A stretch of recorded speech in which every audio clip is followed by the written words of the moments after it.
Welcome to the Busted Fighters Repaired Daily podcast. On Busted Fighters, we discuss sports medicine topics important to MMA athletes, their doctors, therapists, trainers, and coaches.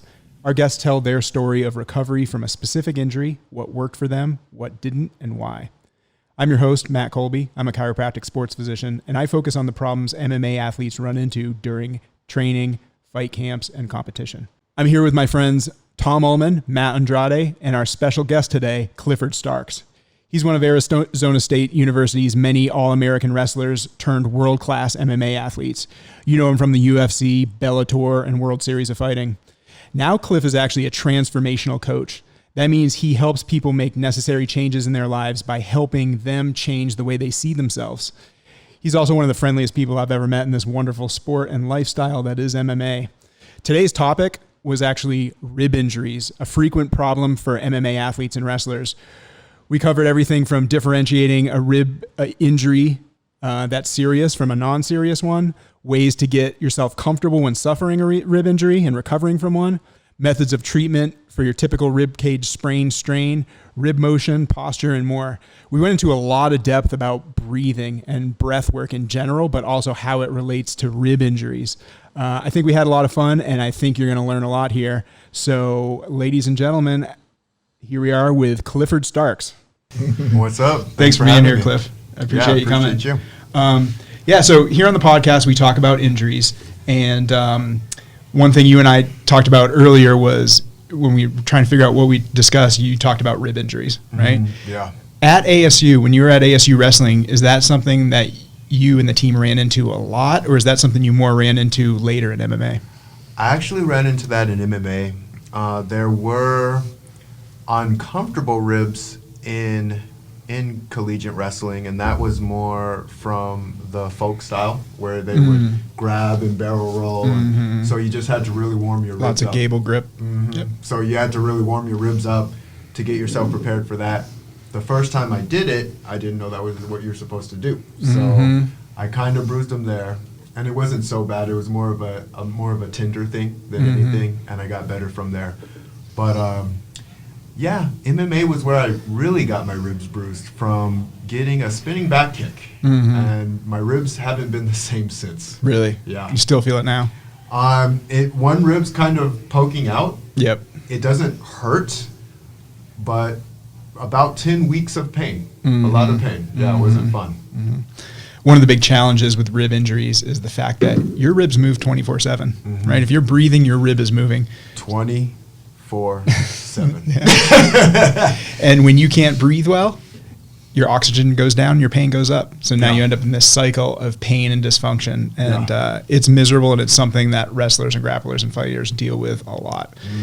Funny thing is, it's also the biggest excuse used when someone drops a fight, like the week of. It's like, suffered a rib injury, because who's to say you didn't, right? Yeah. And it's such a common thing, but it's known when somebody drops a fight and they're injured, and it's like, what is it? Ribs. Everyone's like, they're suspect. Well, I did fight with the rib injury, and for the first 5 weeks, it was an absolute nightmare, because like you said, 24/7, and it starts with little things, breathing, basic breathing. You're like, that kind of hurts. And then you watch, like, a comedy show. And you realize how painful that is. And then you're just like, well, that sucked. And then you go to use the bathroom. And you're like, now I need stool softeners. just got to relax and breathe. Yeah, I'm like, looks like I'm not going right now. So, all right, let me get on those stool softeners, some magnesium, and wait a day. Hope for the best. Yeah. And it's those little things, like the basic necessities of life that we just don't appreciate. Sleeping in a bed comfortably. Right. I was tossing and turning all night long trying to figure out, like, why. Like, a good position. I got to the point where I would have to sit up. Like, I'd sit up just so I would get tired enough to where it didn't matter and I'd fall asleep. But it's those little things. When people come into the clinic with either any type of rib injury, one of the most important things initially is getting them in what we call antalgic positions, right? Positions where you can rest comfortably, because there's no sense in laying in bed if you can't do it and rest comfortably, right? Yeah. And some of those positions are not positions you'd get in normally, but when you find them and you find yourself resting in those positions for 6 to 8 hours, fine, stay there, right? Yes, yeah. So one of them is like everyone's familiar with child's pose, right? Like in yoga, child's pose might help take the pressure off the rib. It might not. It might feel bad. Yeah. But we got to find these positions. But a lot of the good positions we try for are child's pose, or like child's pose, but you take an exercise ball, maybe even one of the smaller exercise balls, and pull it into you and hug it and kind of turtle over it and take the pressure off the rib that way. Or standing up and leaning against something, Yeah. you know, kind of like you'd picture like in a Rocky, in one of the Rocky movies, when between rounds they're leaning on the turnbuckles like that, right? Yeah. Mm-hmm. And if you have to spend half your night in that position, at least you're not in pain and you're resting. Absolutely. You're not sleeping, but at least you can do that. Another trick is this with a rib injury is, you know, those cheap plastic balls they sell at the grocery store, you know, like $3 or $4. Yeah. You know, they don't really bounce good. And those are great for rib injuries because they're all kind of like a little deflated, you know. And if you often have to figure out, does it help to back up my rib and push it in from the front, Yeah. or does it help to back it up and push it in from the back? Depends on the injury. But once you figure that out, you can push into it with the ball, and you can sit and lean against a wall or sit in a chair like this and do it. Lots of times people figure out, like, my rib feels okay if someone holds it in, but obviously you can't do that all day. Yeah. So the ball, you can carry this ball around with you, you know, maybe not the first day or two, but, you know, say you're a college wrestler and you're going to class, you know, you can use that and back it up that way. Kinesio tape, K-tape. K-tape's one of those things a lot of people kind of poo-poo because they're like, you know, they make these big claims on what it can do for you and stuff. Yeah. But oftentimes when you have an injury that's like a part of your body is falling off, like you have ribs poking out, I think of K-tape like duct tape for the body, you know? Yes. Like, you know, when you see a car with the front bumper like hanging off and someone tied and duct taped it up temporarily. Yeah. That's what it's feel like. that. You can tape a rib in with that tape. And there's a technique I really like for with it where you come from the back to the front so the ribs kind of like someone coming behind you and holding your rib cage in. Yeah. And the other cool thing about that tape is you don't have to be great with the technique, you know, because they've shown like the tape helps, but all the different styles, you're not going to tape it wrong. Think of it like duct tape and just tape that thing in and find out what works. Yeah. No, But- I love that. Yeah. And what's so cool with what you do, you probably see so many injuries that you find little creative ways Yeah. to help people through that process. And a lot of those creative ways are things that the patients have taught me. I've learned Yeah. more from them. They're like, this is what I did, this is what I worked, because they tried everything to just get out of pain and get into an antalgic position. Yeah. No, that's really cool that you say that. Like, even for me in my coaching position, I learn from them just as much as they learn from me. Mhm. You know, I learn the what to do's and what not to do's. Mhm. You know, and you just really listen in. But one thing that really drove me crazy with the rib injury too, I had to find a way to open up so that it would heal properly. Mm-hmm. Because you can't, like, you'll get to a point where you're like, this just feels so good. I want to be just here, but it'll heal tightened up like that. Mm-hmm. And so my chiropractor, he was like, oh, well, you got to get on a Bosu ball, you know, every day. And I started sweating just hearing that. And he's like, you got to spread out, open up, and just take like 15 to 20 deep breaths because you want that thing opening up. And I'm like, damn, I know you're right. Yeah. But this is going to suck. Yeah. Like in the acute phase of most injuries, especially a rib injury, you're trying to get yourself out of pain, right? In the rehabilitation phase, you have to put yourself into pain a little bit to get there. And Aaron Simpson, who you know really well, was just in, and we were talking about AC joints. And similar thing, you have to get into a good posture position so you can heal in the right position. Same thing with a rib. A rib injury is going to make you want to hunch over and take shallow breaths. Yeah. But at some point, you got to open that thing up. Yoga is great after in that stage of rib injuries because you're working not just on position and opening everything up. Most yoga focuses on opening up and extending this way, you know, most standing postures and a lot of stuff on the floor, but also focusing on your diaphragmatic breathing. With rib injuries, your ribs help you breathe. So breathing exercises, which a lot of people don't like to do, and I'll be honest, like, I don't like doing breathing exercises, but I know they're so good for me, but it's slow and so boring. powerful. Yeah. So like even a good, you know, just generically a good yoga class or program after rib injury, when it's time, you need to get that rib to start to move right. Like your ribs move like a bucket handle, right? Like up and down all day. And there's some there's some variance between your upper, your middle, and your lower and your floating ribs. But you have to get that thing moving right, or years down the road, if that thing's still just a stitch too tight, it hurts. You could hurt it again and again and end up with this condition called slipping rib syndrome, which is not something you want to have. But also, if that thing's a stitch too tight, it changes the way you breathe. Now think about changing the way you breathe for the rest of your life.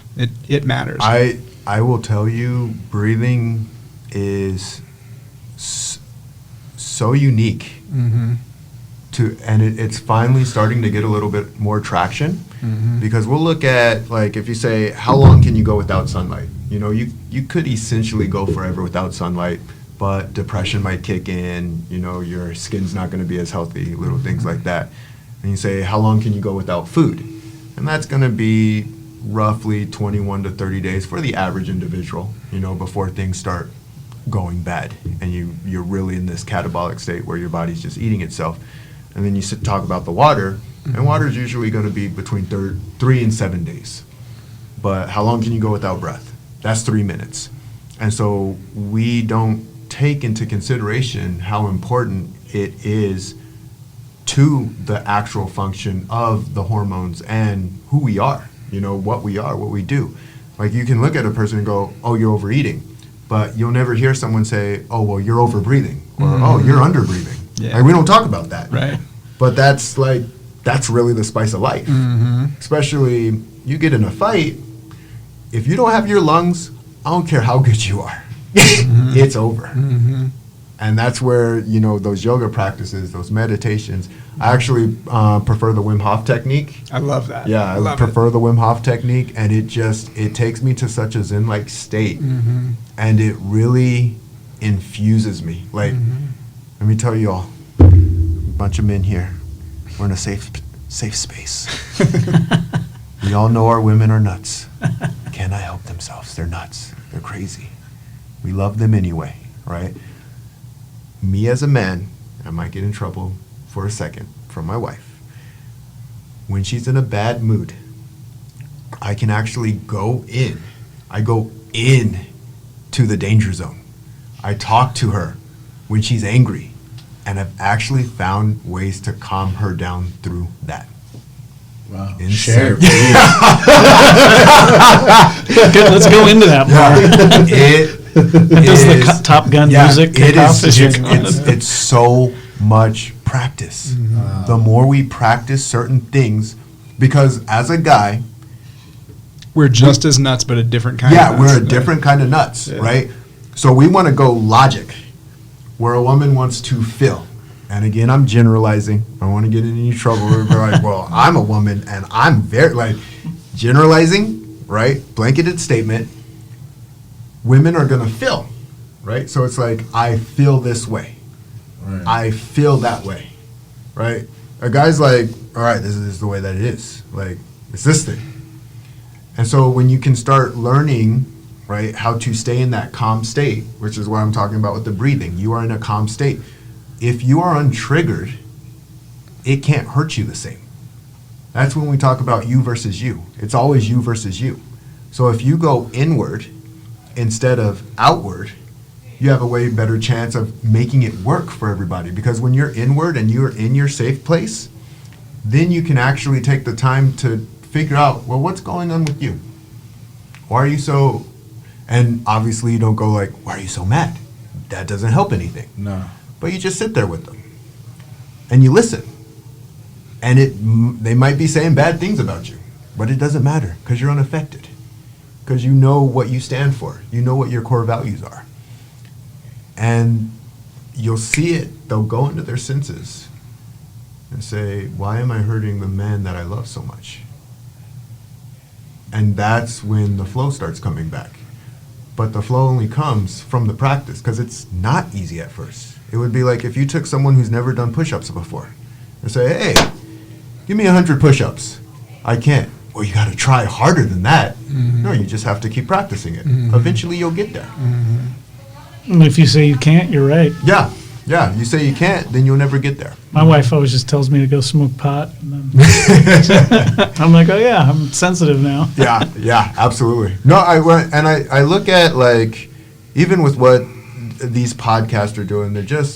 We're coming together, we're educating one another, we're growing together. The consciousness is coming up. Consciousness is always going up. Because at one time, people wouldn't tell you to do that. They wouldn't go into the fire, listen to what they need when they're upset. No, you just walk away. You wait for them to calm down. Because heated people no, get heated. Life's going to give you heat anyway. It's hard anyway. So why don't you go into the fire and get stronger than the fire? Get stronger than the situations that are presented in front of you. Often with breathing as the tool. As absolutely, the weapon. Absolutely, because it's taking care, mental, physical, emotional, spiritual. It's taking care of all of those areas. Because if I was starving, not practicing my meditation, not sleeping properly, not being hydrated, not taking care of my thoughts, I wouldn't be able to go into a situation like that. Just wouldn't happen.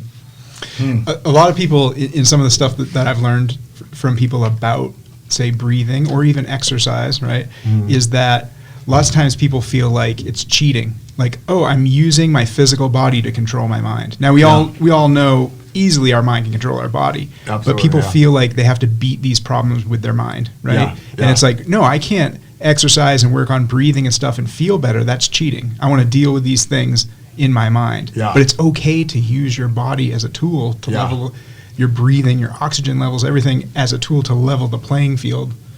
So you can. Well, it's funny you say that because it's when you do get angry, what's the first thing you do? Is you take Stop breathing. take a big breath. And, all right, let me explain this. Calm down. Absolutely. And that's just comes naturally. Yeah, I started using a very short, a very layman's interpretation of the Wim Hof method at the last few jiu-jitsu tournaments I've done. My challenge in jiu-jitsu, I've underperformed at tournaments many times, right? And I'm ready up until that point where we're standing in the bullpen, and then my breathing's weird. I start going into bad places in my brain, and I have a horrible performance, right? And especially nowadays, most everybody, we videotape everything we do, record on our phones everything we do. And I've actually watched matches. I've watched myself give up the moment I gave up, in a tournament, and it's a horrible feeling. And the last few times I've competed, I almost, even though I had the plan, it was hard to remember, okay, start this breathing exercise you're doing and start it 20 minutes beforehand. And I'm thinking more physiologically, let's get my oxygen levels ridiculous, even hyper. So that way when I'm breathing bad later, I've still got some O2 to run on. And I did much better. Those negative thoughts, those feelings of giving up, they didn't happen. And I might even made more mistakes in the round, but at least I didn't beat myself, And absolutely. I actually did experience this thing where after I did that and I was like, I've got this competition, anxiety problem licked. I went back to making the same mistake and not doing that because I thought, oh, I have this problem beat. I'm past it. I don't get nervous in tournaments anymore. It's been 2 or 3 tournaments. Go to a tournament, didn't do what I already learned. I already threw it out for some reason. Right back to the same problems. Well, we're nuts because we're human, like every one of us. And so me just explaining the basics, because it's the basics. It's practicing the basics. The more we practice the basics, the better off we are for ourselves and everybody else. But we get well, I don't have time to do this, or I can't do this right now, or there's this thing. Look, one of the most powerful things a person has is the presence. If you can stay present, right? And so every day I wake up next to my wife, it is a new day for us to be new people and experience life again. Because what gets people in trouble is they'll look at past negatives and just be like, oh, well, you were this or you were that. That's the past. Who cares? Here's where we left off last night at 9:45. Exactly. Yeah. And now this is where it gets really interesting because it's all about mind play, right? Talk about bruised ribs. Now, sometimes you don't want to be present when your ribs are hurting. So you can go into your past and say, okay, my ribs used to be healthy. And you can go into your future and say, my ribs are going to be healthy. So it's not always about staying in the present. It's about knowing where you need to be for the best moment possible at that time. That's fantastic. I saw recently you posted, you're talking about the Wim Hof method. Mm-hmm. One cool thing about it seems that Wim Hof, he basically gives out all of his information for free. Yeah, you don't he's a have cool to go dude. pay for a course and commit to things like you can Google him up and you can get a lot of this information for free. Mm-hmm. One thing I saw you do recently is you posted you beat your own personal record for holding your breath, Yeah. right? Which some people do in the pool. Did you do it in the pool or was it just No. Yeah. 3 minutes and 35 seconds. Nice. Yeah. I didn't You should know that become a was- free diver. I didn't know that was possible. I was like, that's pretty crazy. cool. Yeah.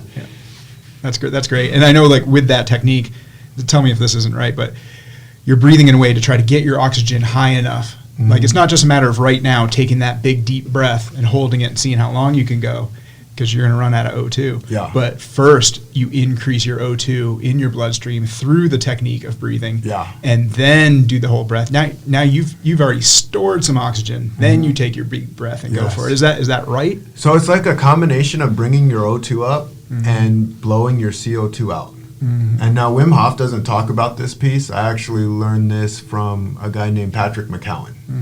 And he really, that's when I got even more fascinated about breathing in air and what the heck?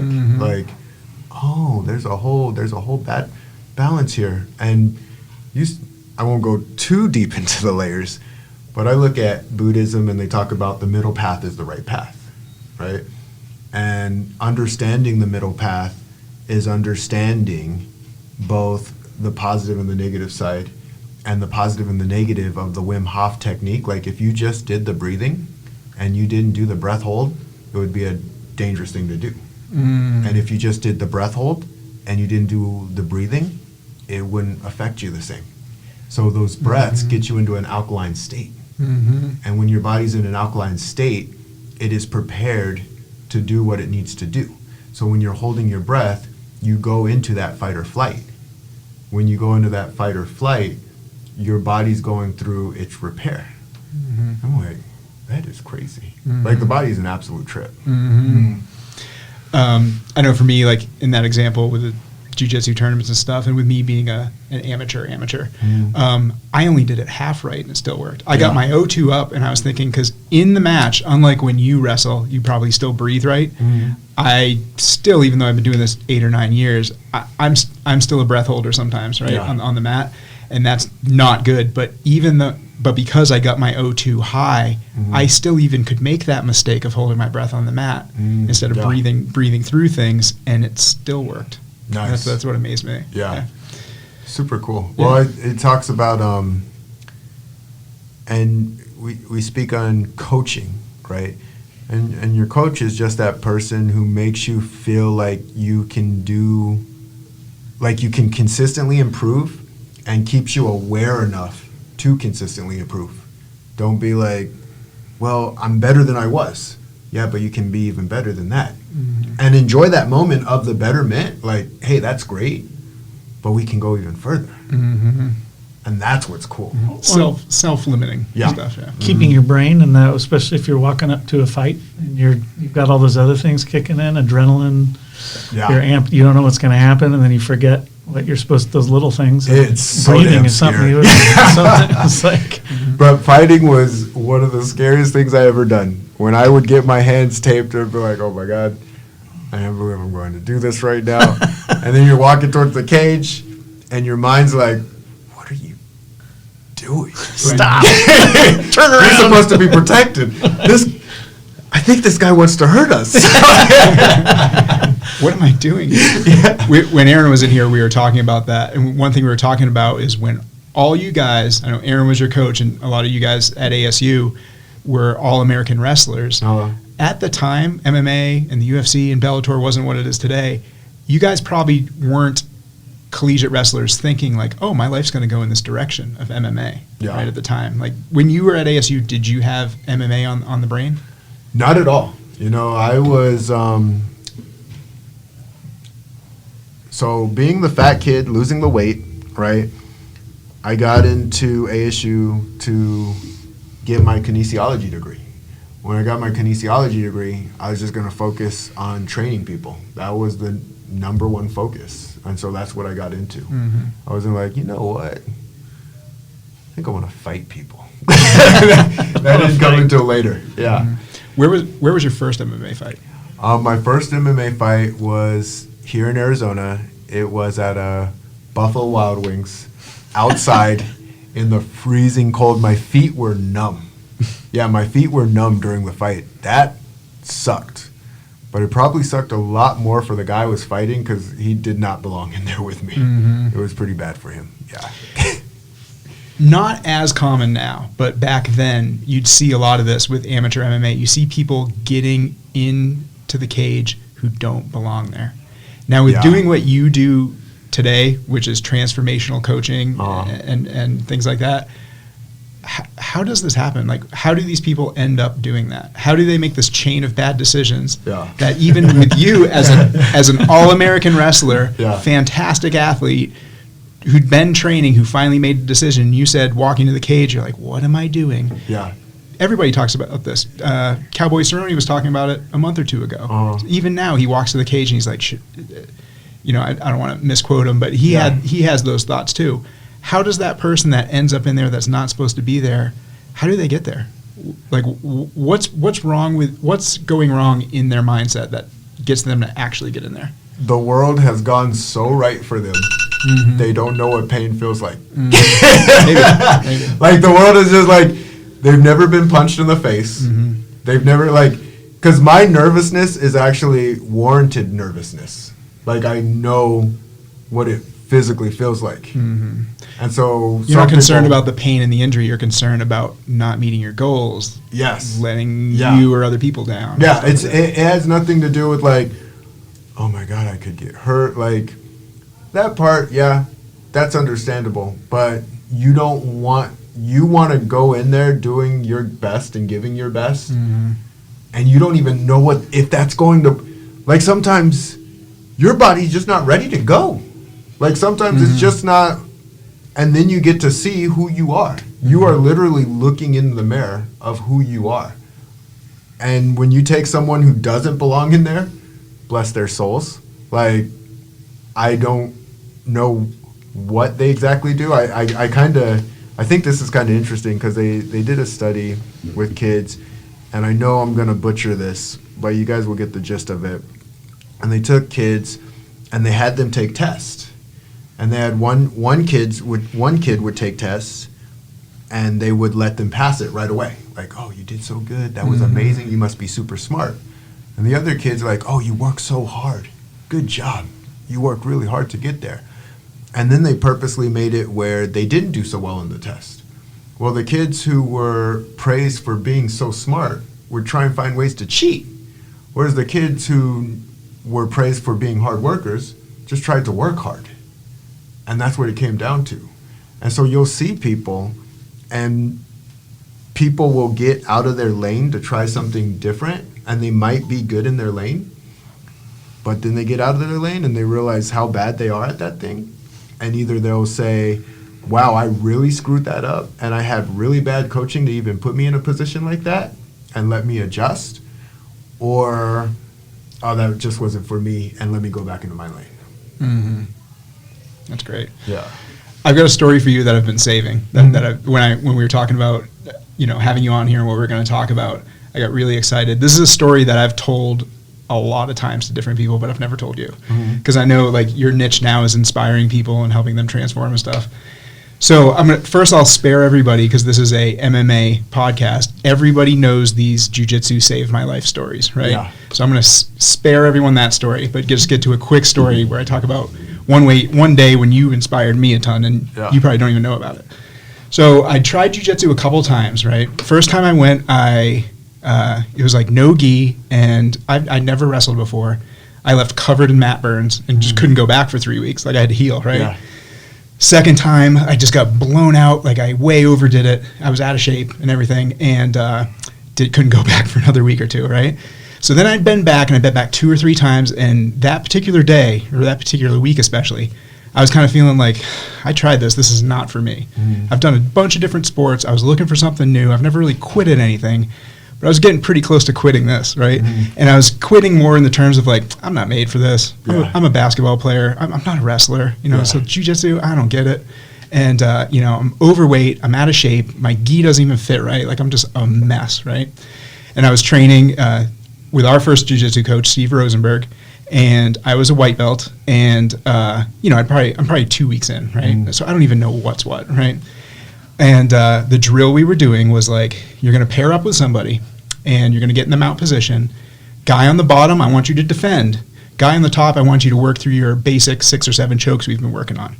Lapel choke, cross collar choke, head and arm choke, Ezekiel choke, right? And I'm at the point I still don't even know the first one, right? Yeah. So somehow I get paired up with Cliff. Right? That's awesome. Because we're approximately the same size, right? And for some reason, Cliff's a white belt, right? And we see this a lot, like collegiate wrestlers, all-American wrestlers, even competitive fighters added Brazilian Jiu-Jitsu traditional class, white belt, right?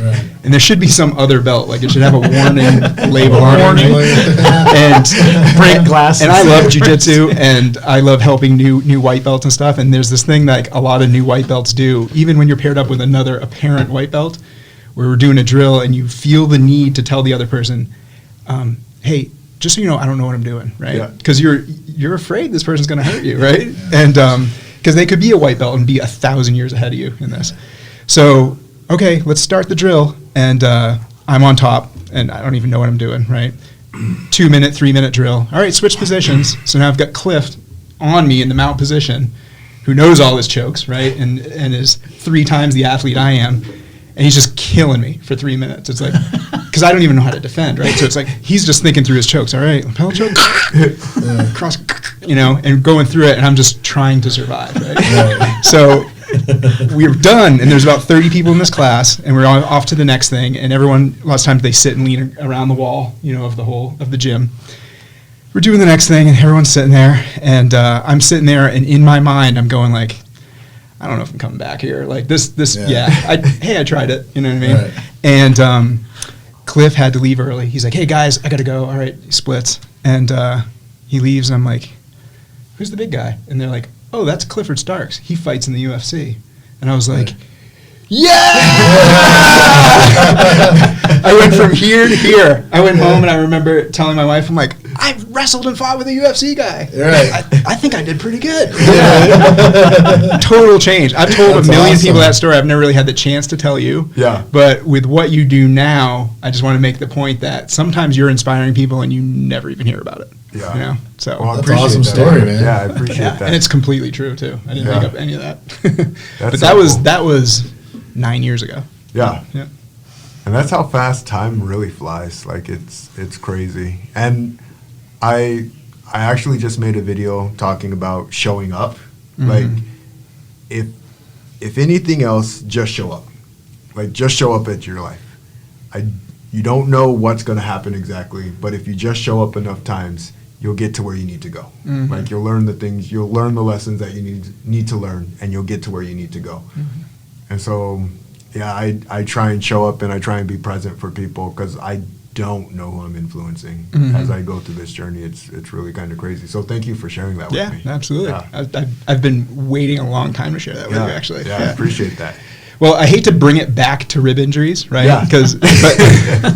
But let's talk a little bit about like when you initially hurt your rib, right? Because when you initially hurt your rib, lots of times the question is, did I just break my rib? Is this a medical emergency? And I heard the crack. Yeah, I heard the crack. Because a crackle could be soft tissue or it could be hard tissue. Yeah. Now, a rib injury is a life-threatening medical emergency, especially when you break multiple ribs, right?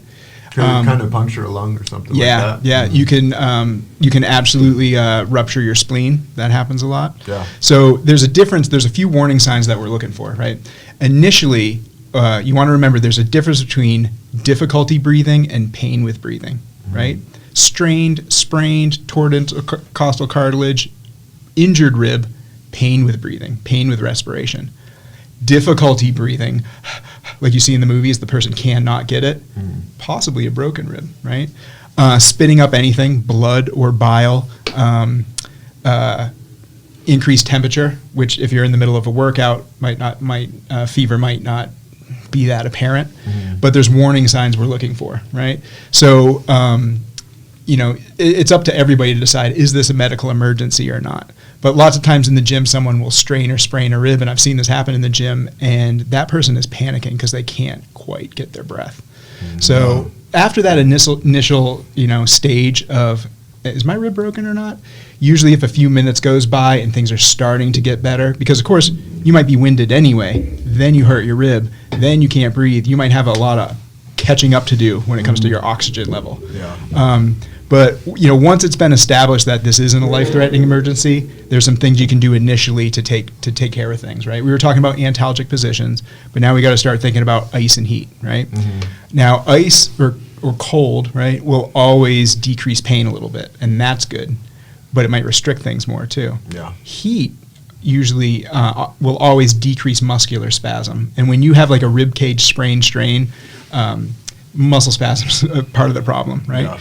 So sometimes people are confused because it's like usually you don't heat something the first day or two you hurt it, because we're usually thinking about a swollen, twisted ankle, right? With a strained or sprained rib, we're not so concerned about swelling, so it is okay to get some heat on there the first day. Not necessarily hot, like you don't want to cook your rib, but a heating pad on lower medium is good and might make breathing easier. So someone who's had a rib injury, it's hours and hours later, and we know it's not a medical emergency, can experiment. They can switch back and forth with ice and heat. And, it's just about getting comfortable at first. That's stage one. When we get into sort of the rehab mode, this is where we start to have to really think about rib motion and function, like we were talking about earlier, posture, getting things back. And it's like, how do I treat this thing, right? Because the thing about treating, you were talking about, your rib injury either still hurting a little bit or hurting for a very long time. If you hurt a hamstring, everybody pretty much knows 2 weeks down the road you're going to be massaging that thing and stretching it, and massaging it and stretching it, and massaging it and using it, and stretching it and massaging it and stretching it, and eventually loosening it up to the point it's normal again. With a rib, it's tougher. It's tougher to get in there. If you're doing massage or any type of therapy like that, it's tough for you or the therapist to get in there. And lots of times rib injuries, they last a long time, but you got to be determined to get 100% better. Because if you get 95% better, it's going to come back. Yeah. All right. I think that's the other piece too, is it's all in those inches and percentages. Like aggressively go at getting that thing better. So thank goodness it wasn't reoccurring for me. But I'll talk about an MCL injury I had back in the day. So I strained it, and there was a small tear. And MCLs can heal on their own as long as the tear is not too bad. So the doctor says, take 3 to 6 weeks to let it heal. So mine was at 3 weeks, and I'm like, oh, it's healed. I went sprinting. Pop! Crap. I couldn't walk the next day. My knee was so inflamed. Like, I couldn't even bend my knee. So I called the doctor. He goes, what? I'm like, you said 3 to 6 weeks. I waited right at 3 weeks, and then I sprinted at 100%.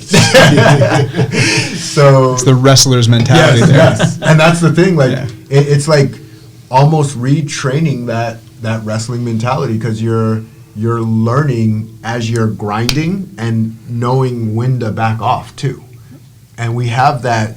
You got to go. You got to do it. Yeah, you want to do it hard. You want to do everything you can. Everything that we're doing. Like, yeah, you're arthritic. You're 45. You can't walk anymore. But hey, you had a good run, right? Yeah. It's just your goals are different. Yeah. And so when you can do it right and balance it out right, and go to people like you when I was injured, every time I would have any kind of even the smallest pain, and my coaches used to make fun of me because I would always take care of my body. After that knee injury, I was like, I don't care, because it's not your body, it's my body. Mm-hmm. And I want it to be okay later down the line. So I'm 39 now, and I feel younger than I ever have. And it's from taking care of my body properly. And so that just made me bring up, like, it's those percentages that really count. Because Yeah, you're 95. Just wait until you're 42. I'm sure you had teammates and people you trained with who had the same injuries as you that didn't recover, weren't able to come back. No. You know. Yeah, that did happen. Yeah. And that's Absolutely. a question I like to ask people on the podcast is what makes you different than those people? Yeah. You already answered it. Yeah. Right? Just being scrupulous with your recovery. Yeah. And just people like to demanding use, it. People love using genetics. Mm-hmm. Oh, you were genetic. Like, no, I was a little chunky fat kid who had to do a ton of push-ups and a ton of squats to get to where I needed to go to seem like, oh, that's not normal.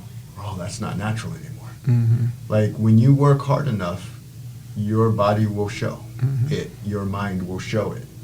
And that's what people need to realize. Mm-hmm.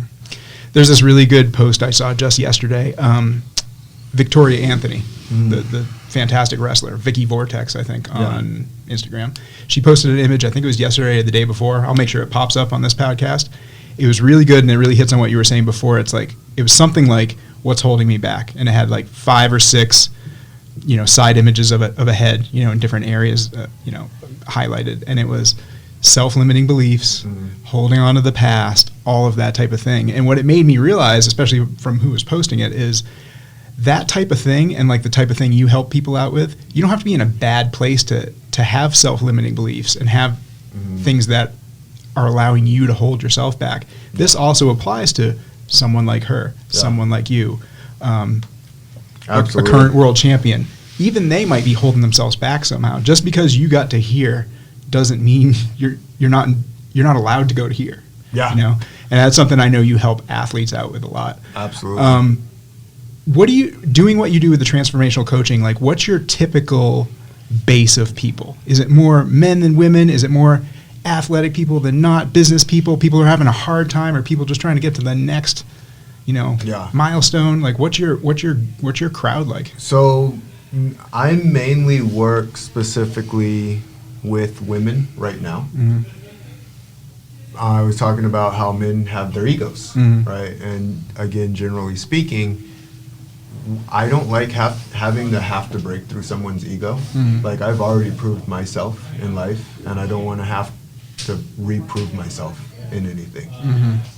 The other piece is I really love working with leaders. What's so funny is you're 100% right. You don't have to be in a bad place to want to move forward.